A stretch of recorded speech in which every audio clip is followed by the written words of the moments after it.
आज हम लोग प्रोजेक्ट परख तैयारी उड़ान की के तहत जिला प्रशासन पाकुड़ द्वारा निर्मित कराया गया जैक बोर्ड 10वीं कक्षा के लिए सामाजिक विज्ञान विषय का मॉडल सीट 5 का सेक्शन सी यानी 3 नंबर वाले प्रश्न जो 39 से लेकर 46 नंबर तक है उसका डिस्कशन करेंगे। मैं रुपेश कुमार RK+2 स्कूल हिरनपुर पाकुड़ में सामाजिक विज्ञान का शिक्षक हूँ। मेरे द्वारा इस डिस्कशन को प्रारंभ किया जाता है। आइए हम लोग डिस्कशन प्रारंभ करें। आए 39 नंबर क्वेश्चन पर। तो 39 नंबर क्वेश्चन है हमारा। 39 नंबर में जो क्वेश्चन है वो है आदि औद्योगिकरण से क्या तात्पर्य है। ठीक, 39 नंबर क्वेश्चन है हमारा आदि औद्योगिकरण से क्या तात्पर्य है। आदि औद्योगिकरण का मतलब हुआ यानी औद्योगिकरण से पहले के समय में कैसा था। औद्योगिकरण से पहले का समय जो औद्योगिक दृष्टि से था वो कैसा था। आदि औद्योगिकरण का मतलब औद्योगिक क्रांति हम लोग जानते हैं इंग्लैंड में शुरुआत हुआ। औद्योगिक क्रांति के बाद उत्पादन बड़े पैमाने पर होने लगा, लेकिन उससे पहले कैसा था, आदि औद्योगिकरण कैसा था।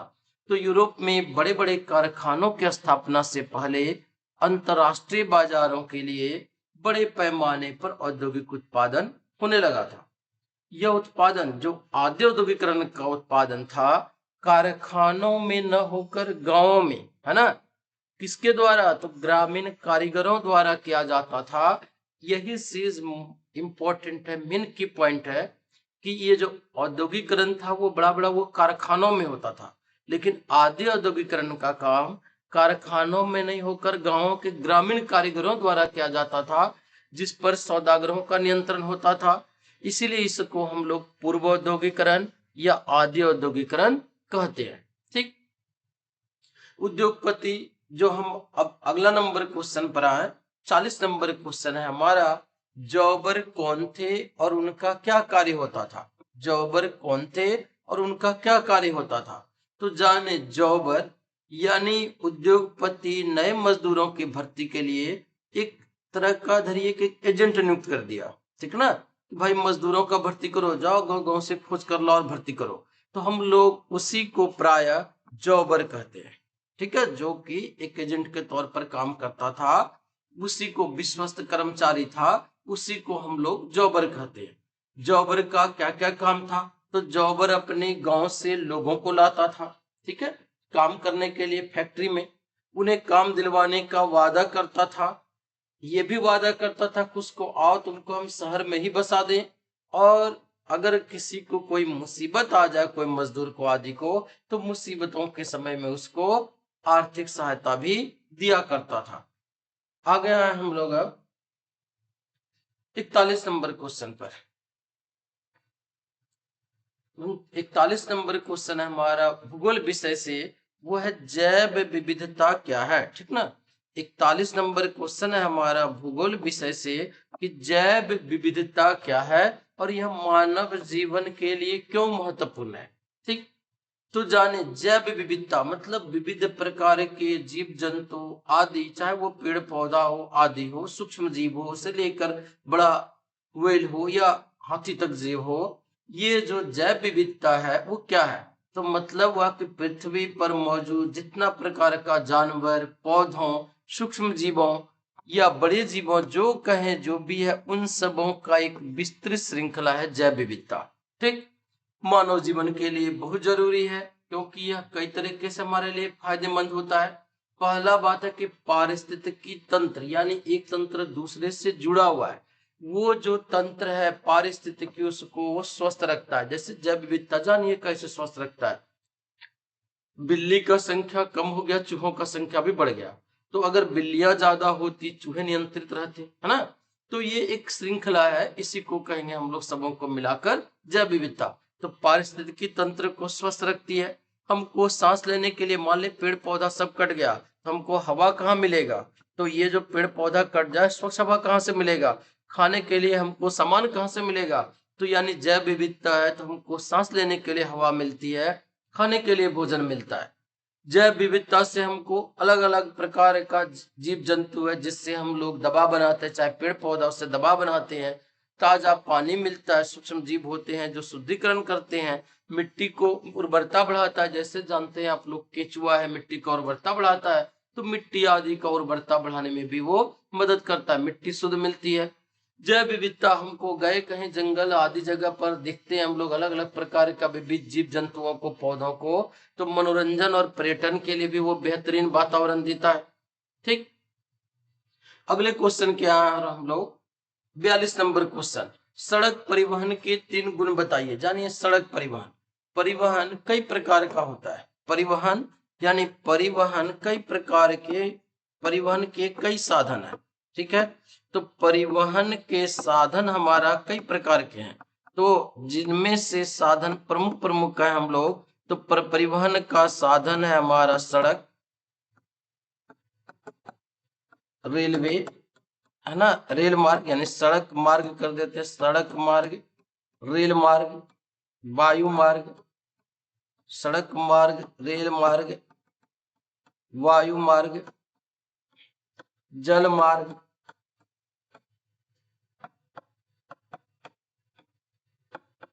एक नया और जोड़ दें अभी हमारा पाइप मार्ग, तो ये हमारा पाइपलाइन, तो ये हमारा प्रमुख प्रमुख परिवहन के साधन है। तो इसमें से हम लोग को भी जानना है, मान लीजिए सड़क मार्ग क्यों महत्वपूर्ण है, हम लोग कल्पना करें ऐसे कि मान लीजिए रेलवे से उतरे पाकुड़ स्टेशन में अपना घर जाएंगे, रेल तो हमको पहुंचा नहीं देगा, घर तक स्टेशन में उतारेगा, तो हम लोग जो घर जाएंगे किसके द्वारा, तो यानी सड़क के द्वारा। सड़क होना जरूरी है, अपना गांव तक घर तक कहीं भी जाए तो सड़क होना बहुत जरूरी है, यानी सड़क परिवहन को छोटी दूरी तक पहुंचाने के लिए ये बहुत जरूरी होता है। सड़क मार्ग गांव गांव तक, गली गली तक जोड़ता है सड़क मार्ग। ठीक, चाहे हम लोग प्लेन से ही उतरेंगे कहीं पर इधर कलकत्ता एयरपोर्ट में या देवघर एयरपोर्ट में, हमको अपना घर जाने के लिए चाहिए सड़क मार्ग, कहीं भी उतरे जाए तो हमको सड़क बहुत जरूरी है। तो सड़क परिवहन का गुण है कि सड़क परिवहन कम लोगों को और कम सामान को छोटी दूरी तक पहुंचाने में बहुत कम खर्चीला होता है सड़क मार्ग। सड़क परिवहन घर घर तक सेवाएं उपलब्ध कराता है ना। मान लीजिए जो चीज होता है अगल बगल आपका, देखिए कृषि संबंधित सामान जो भी उपज रहा है, धान हो, गेहूं हो, कर हम लोग दूध ढोना हो, सब्जी ढोना हो, सब चीज किसके द्वारा आता है, सड़क मार्ग के द्वारा ज्यादातर परिवहन किया जाता है। कृषि का विकास में भी सहायक है ना। जैसे सड़क परिवहन बोला शीघ्र नष्ट होने वाली वस्तुओं जैसे दूध, सब्जियों को विभिन्न क्षेत्रों में ढोने का सुविधा प्रदान करता है।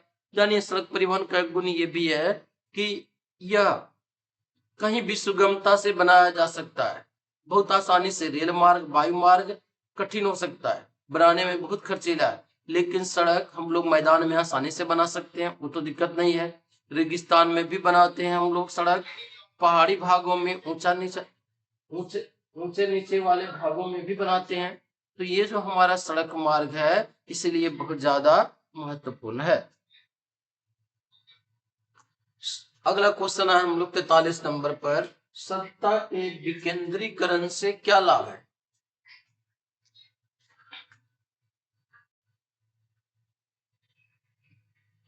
आ गया है हम लोग, सत्ता के विकेंद्रीकरण से क्या लाभ है। तो पहले जाने सत्ता का विकेंद्रीकरण, 43 नंबर क्वेश्चन है हमारा, सत्ता का विकेंद्रीकरण। तो ये जो सत्ता का विकेंद्रीकरण का मतलब होता है, पहले जानिए केंद्रीकरण। केंद्रीकरण का मतलब होता है एक जगह सत्ता का आ जाना, एक हाथ में आ जाना, और विकेंद्रीकरण मतलब अलग अलग स्तरों पर सत्ता का होना, अलग अलग स्तरों पर।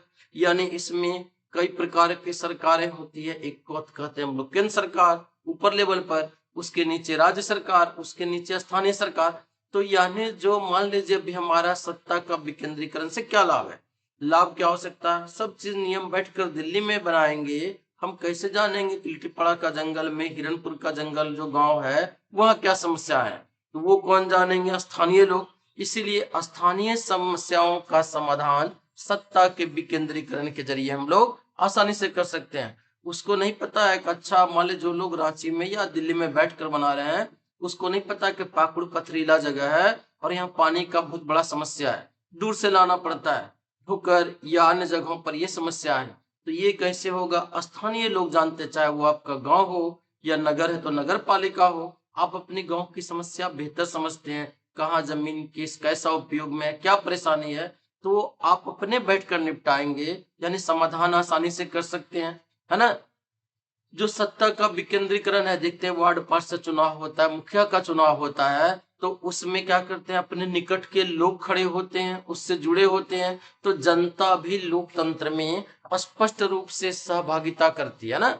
सहभागिता यानी चुनने के लिए, उसका प्रचार प्रसार के लिए राजनीतिक रूप से वो शिक्षित होता है, और जो हमारा संवैधानिक आवश्यकता है उसको पूर्ति करने में मदद मिलती है, और जनता स्थानीय स्तर पर जागरूक होती है, वो अपना भागीदारी भी सत्ता का विकेंद्रीकरण में सुनिश्चित करती है। 44 नंबर क्वेश्चन पर है, लोकतंत्र को सबसे अच्छा शासन व्यवस्था क्यों कहा जाता है।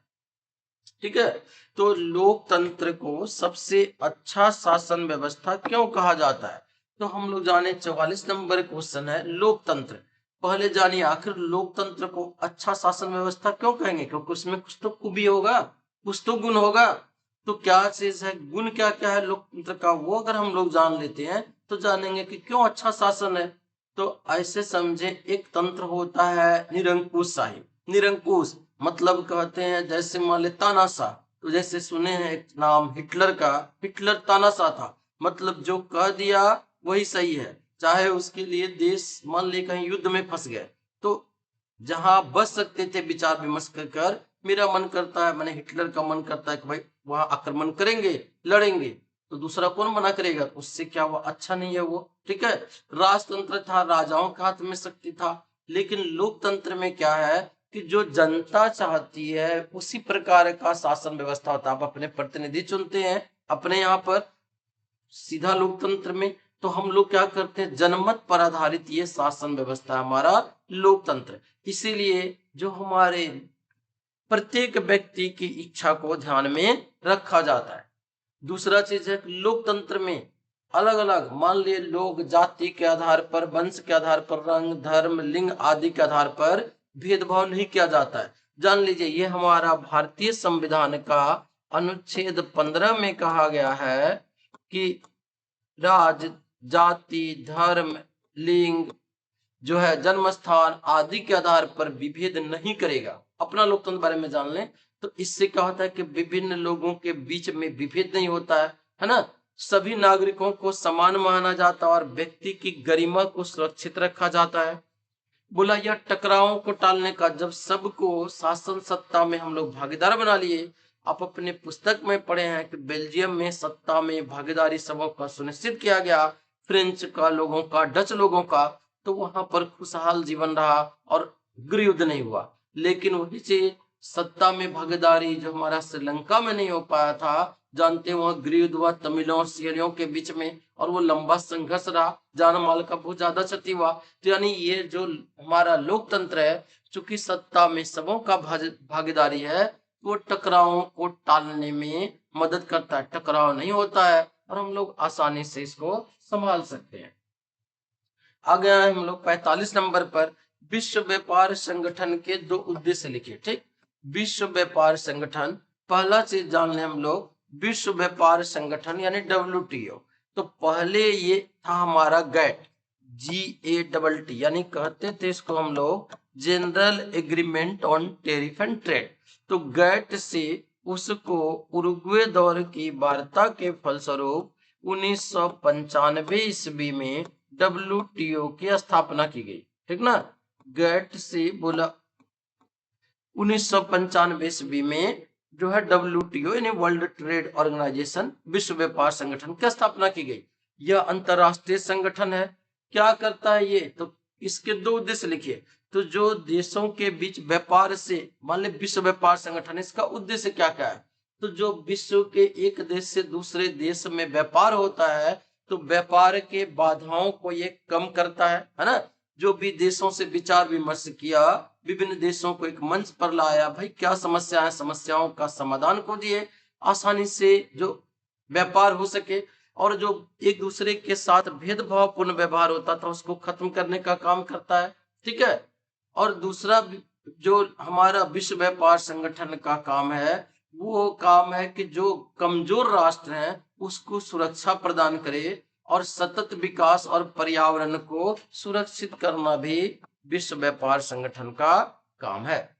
अगला है 46 नंबर क्वेश्चन पर, भारत के लोगों द्वारा ऊर्जा के किन स्रोतों का प्रयोग किया जाता है? जानिए, भारत के लोगों द्वारा ऊर्जा के किन स्रोतों का प्रयोग किया जाता है? हम लोग जानते हैं ऊर्जा का कई स्रोत है। आप अपने घर में आसपास देखिए, आपको आसानी से पता हो जाएगा। जैसे वो अलग एक तरीका है, हम लोग बांटते हैं परंपरागत स्रोत, गैर परंपरागत स्रोतों में। यहाँ पर ऊर्जा का हम लोग परंपरागत स्रोत का भी इस्तेमाल करते हैं और गैर परंपरागत स्रोतों का भी इस्तेमाल करते हैं। तो ऊर्जा के किन स्रोतों का प्रयोग किया जाता है? ऊर्जा के कई स्रोतों का इस्तेमाल करते हैं। आप अपने आसपास देखिए, कोई लोग कोयला पर खाना बनाता है, कोयला से ऊर्जा मिल रहा है। नहीं कुछ आप बिजली जला रहे हैं, बिजली ज्यादातर एनटीपीसी में बनता है, नेशनल थर्मल पावर कॉर्पोरेशन जरिए बनता है, और वहां पर कोयला जलाकर ही ऊर्जा प्राप्त किया जाता है, बिजली प्राप्त किया जाता है। यहाँ पे निकटतम जगह पर हम लोग देखें, फरक्का में एनटीपीसी है, कहलगांव में एनटीपीसी है। तो ये जो एनटीपीसी है बोकारो थर्मल पावर कॉर्पोरेशन है। तो जो अलग अलग जगहों पे ये सब है, इसके जरिए बिजली उत्पादन किया जाता है, तीनों घाट में है। दूसरा चीज देखिए, आप गाड़ी चलाते हैं यानी मोटरसाइकिल, कार आदि जो भी चलाते हैं, वो पेट्रोलियम से यानी पेट्रोल या डीजल से, वो एक ऊर्जा का प्रमुख साधन है। हम लोग प्राकृतिक गैस का भी इस्तेमाल करते हैं। ठीक है, हम लोग घर में खाना बनाने के लिए एलपीजी का इस्तेमाल करते हैं, वो भी हमारा एक ऊर्जा का साधन है। खाना बनाते हैं, ऊर्जा मिलती है। बिजली से हम लोग चलाते हैं, ऊर्जा का साधन है, चाहे वो जल विद्युत हो, भूतापीय हो। आजकल बहुत जगह स्टेशन में देखिए आप, बड़े बड़े स्टेशनों में सोलर प्लेट लगाया गया और सौर ऊर्जा का प्रयोग किया जा रहा है। हालांकि पवन ऊर्जा का प्रयोग हमारा झारखंड में कम है, लेकिन पवन ऊर्जा का प्रयोग बहुत ज्यादा बढ़ावा दिया जा रहा है। बोला बायोगैस का हम लोग प्रयोग करते हैं। अरे पहले हम लोग गोबर गैस का भी प्रयोग करते थे, अभी गोबर गैस का प्लांट थोड़ा कम दिखता है, लेकिन गोबर गैस यानी जिसको कह रहे हैं बायोगैस, उसका भी प्रयोग किया जाता है। तो इस प्रकार सेक्शन सी यानी 5वां सेट का सेक्शन सी समाप्त हुआ। आशा करते हैं आपको यह वीडियो पसंद आना चाहिए।